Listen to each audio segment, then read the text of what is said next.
Hi, good morning guys. Welcome to Pandu English Academy. I am Bhagirath Godara with new video. आज हम class 7th की geography में 6th lesson natural vegetation and wild life की study करेंगे।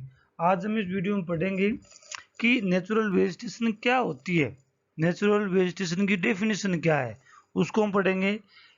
Natural vegetation कैसे develop होती है, हमारा उसमें क्या कंट्रीब्यूशन होता है, हम इससे किससे प्रभावित होते हैं, इन सब की स्टडी करें। इसके अलावा हम ग्रासलैंड, फॉरेस्ट, है ना, इन सब की स्टडी करेंगे।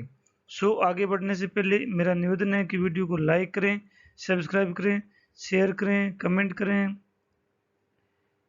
अपने फ्रेंड के बीच में शेयर करें, उनसे फॉलो भी करवाएं। देखते हैं what is natural vegetation. Natural vegetation क्या है, देखते हैं। It refer it refers to a plant community.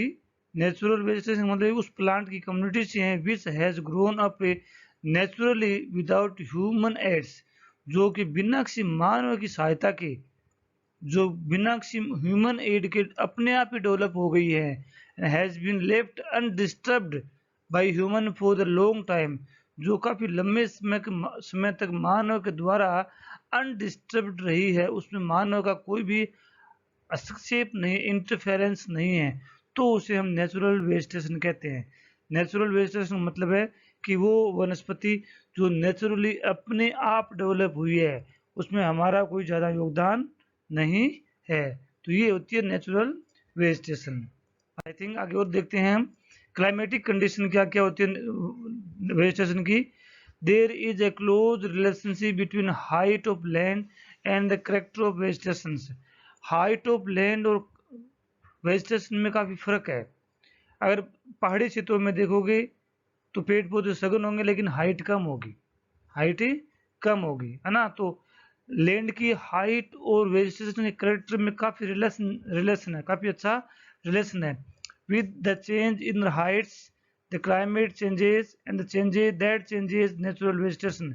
जैसे जैसे हाइट बढ़ती है तो क्लाइमेट में चेंजेस आता है, और ये क्लाइमेट का चेंजेस जो है वेजिटेशन में चेंजेस लाता है ना। तो ये सब इंटर रिलेटेड है।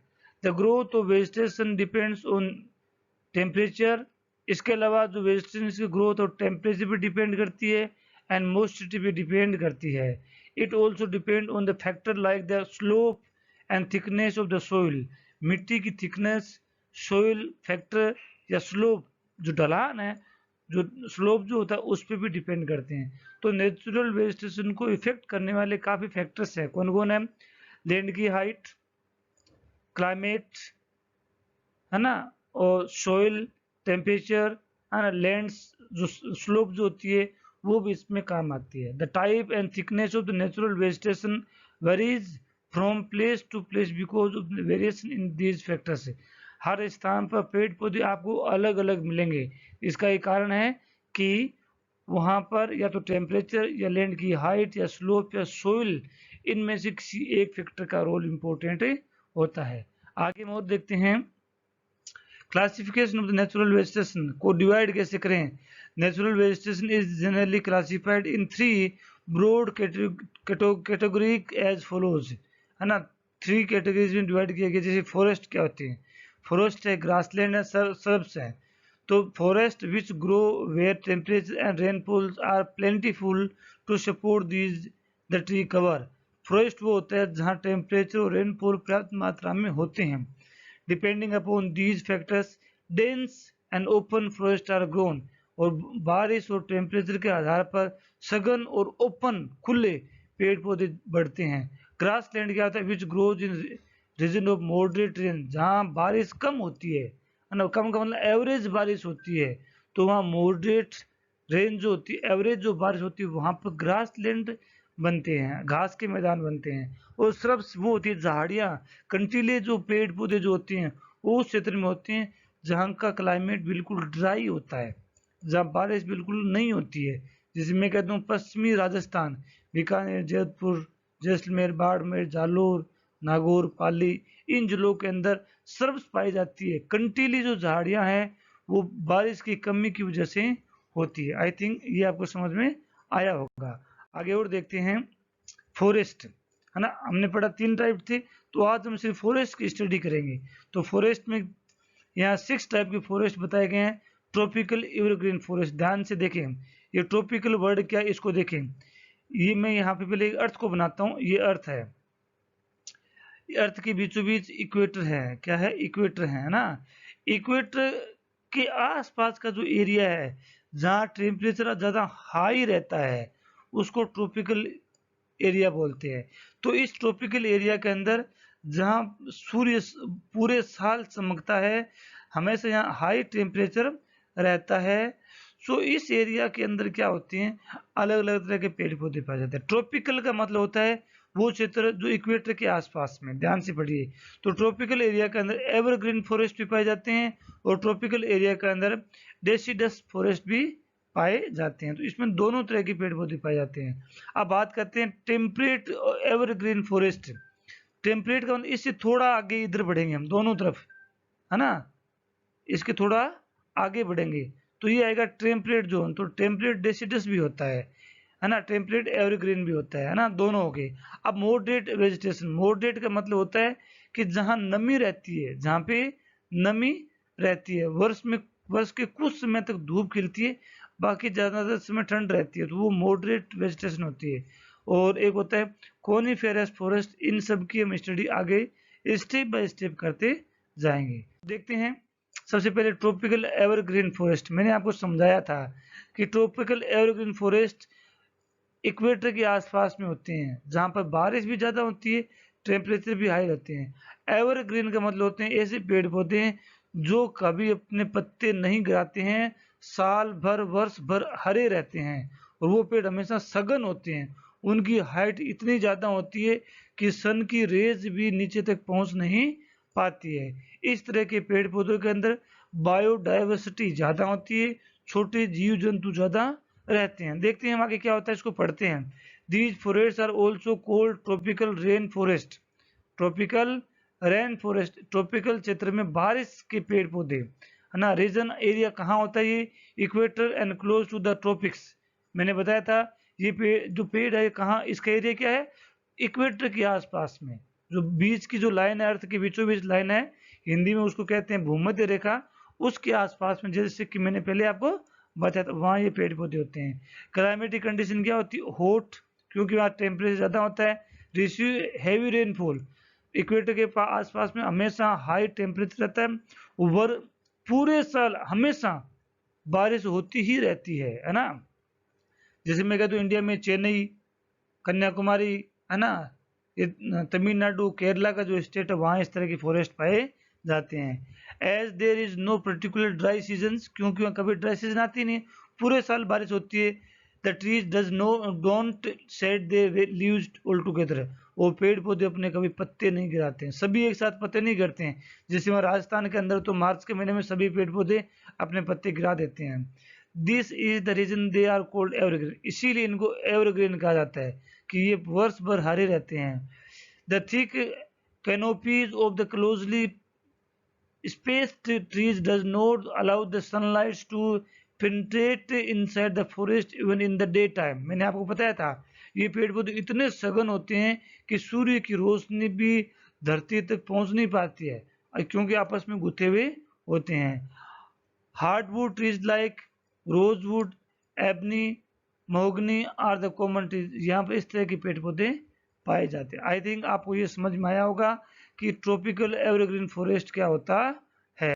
आगे और देखते हैं ट्रॉपिकल डेसिडस फॉरेस्ट क्या होते हैं। देखिए ये इस तरह के पेड़ पौधे होते हैं, थोड़े होते, इनकी हाइट तो ज्यादा होती है लेकिन उतने सघन नहीं होते जितने कि ट्रॉपिकल एवरग्रीन थे। लेकिन इनके पत्ते जो है ना हमेशा हरे नहीं होते हैं, कभी कभी पीले भी पड़ जाते हैं, ये हम सब पढ़ेंगे अभी।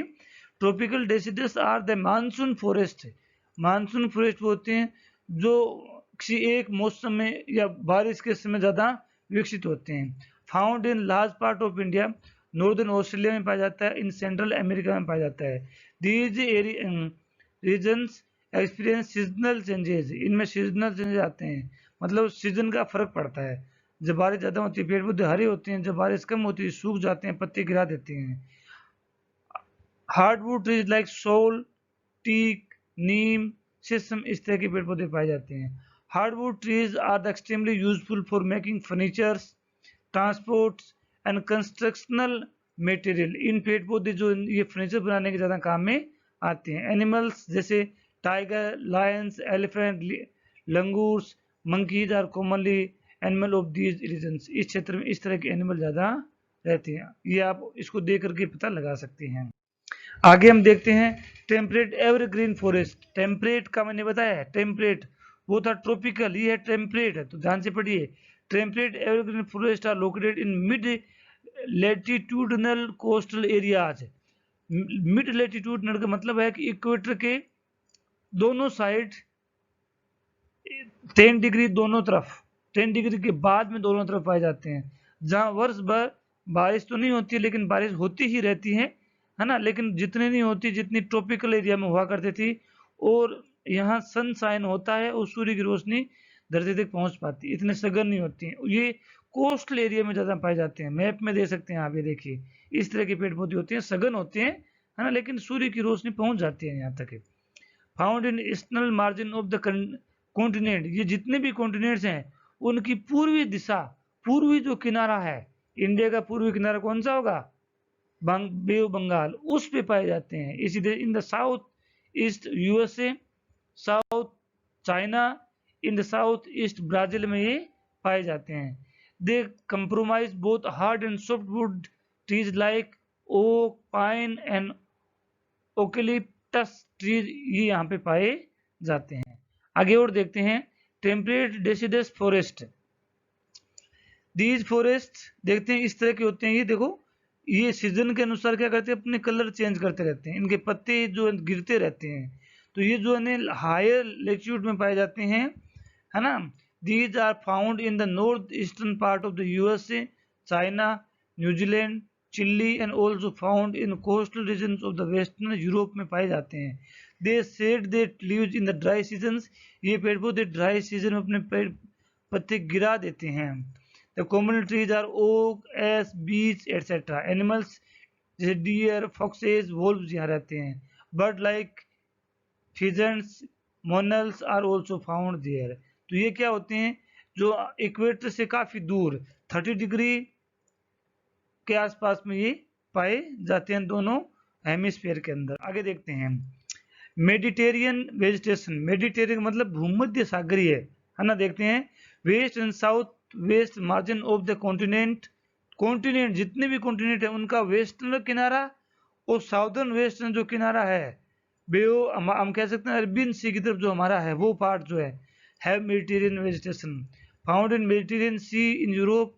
ये वेजिटेशन हमेशा मेडिटेरियन सी यूरोप में पाई जाती है, अफ्रीका में पाई जाती है, एशिया में पाई जाती है, साउथ अमेरिका में पाई जाती है, साउथ वेस्ट ऑस्ट्रेलिया में पाई जाती है. These regions are hot, dry summer, गर्म होती है क्षेत्र, समर इनकी ड्राई होती है, माइल्ड रेनी विंटर होती है ना. वो ज्यादा बारिश नहीं हो पाती है लेकिन विंटर भी यहाँ आती है. Plants citrus fruits such as orange, figs, olives, grapes are commonly cultivated there in these forests. तो ये इस तरह के पेड़ पौधे पाए जाते हैं. आई थिंक ये सब समझ में आया होगा. आगे और देखते हैं कैनिफेरस फॉरेस्ट क्या होते हैं. देखिए इस तरह की फॉरेस्ट कैनिफेरस फॉरेस्ट कहलाते हैं. देखते हैं they are also called the taiga forest होते हैं. These forest are also seen in the higher altitude in the northern hemisphere. जो पहाड़ी इलाके होते हैं, है ना, वहां पे ये पाए जाते हैं, हाई एल्टीट्यूड में पाए जाते हैं. दे आर टोल होते हैं, सॉफ्ट होते हैं, एवरग्रीन होते हैं. The wood of these trees are very useful for making pulp which is used for the manufacturing the paper, newsprints, mace boxes, packing boxes are also made from these woods, है ना. जैसे tree होती हैं चीर, pine और cedar से. Silver fox, mink, polar bear, इस तरह के एनिमल यहाँ रहते हैं. आई थिंक ये सब चीजें आपको अच्छी लगी होगी. यदि वीडियो अच्छा लगा हो तो लाइक करें, सब्सक्राइब करें, शेयर करें, कमेंट करें, अपने फ्रेंड के बीच में शेयर करें, उनसे फॉलो भी करवाएं. मेरे इस चैनल पर क्लास 6 या 12 तक एसएसटी और इंग्लिश के सभी वीडियोज आपको देखने को मिलेंगे. सभी लेसन्स के क्वेश्चन आंसर के साथ आपको मिलेंगे. इसके अलावा इंग्लिश ग्रामर में, लेटर राइटिंग, कंपोजिशन में एप्लीकेशन राइटिंग, स्टोरी राइटिंग, ये सब चीज़ें आपको मिलेगी। टेंस, मॉडल, वॉइस, नरेशन, ये सब चीज़ें आपको बहुत ही अच्छे विस्तार के साथ में मिलेगी। यदि वीडियो अच्छा लगा हो तो लाइक करें, सब्सक्राइब करें, शेयर करें, कमेंट करें, अपने फ्रेंड के बीच में फॉलो करवाएं, उनसे शेयर भी करवाएं। Thanks for watching.